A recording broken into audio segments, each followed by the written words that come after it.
নিজের বার্থডের দিনকে আবার কে কেক বানায় তুমি নিজেই কত?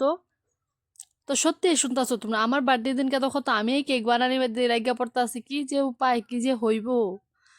যাই হোক, কেক তো বানাইতে লাগবে, তো তার লেগে দেখো আমি ভাবলাম যে কেকটা আমিই বানাই রেখা দিই। বেলেগে বানাইবো কিনা জানি না, হয় কিনা কও, তার লেগে আমি নিজেরটা একদম নিজেই বানানি মধ্যে রাইগা পড়তাছিলাম। এই যে দেখো তোমার লগে কথা কইতে কইতে আমার কেক বানানিটাও হয়ে যেতেছে গা।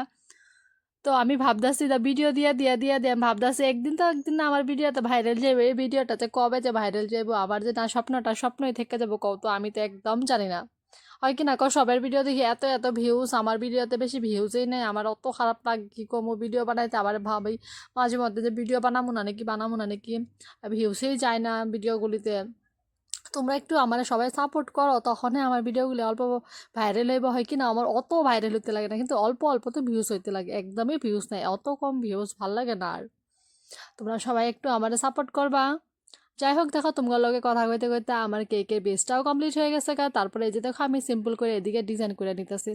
এই ডিজাইনটা দিতে কিন্তু খুবই ইজি, কারণ সবসময় সেম সেম আর কতদিন অল্প বেলেগ বেলেগও দিতে লাগে। এই যে দেখো তোমার লগে কথা কইতে কইতে আমার কেকটাও হয়ে গেছে লোগা। আর এই কেকটা কিন্তু আমার আসছিল, কিন্তু আমার বার্থডের দিনকে বানাইছি, এটা অন্য মানুষের লেগে বানাইছি, কিন্তু আমার আসছিল না। আমার কেকটা কে মনে হয়েছে অবশ্যই আমারে কমেন্ট করে জানাই, বা ভিডিওটা ভালো লাগলে লাইক শেয়ার করতে ভুলবা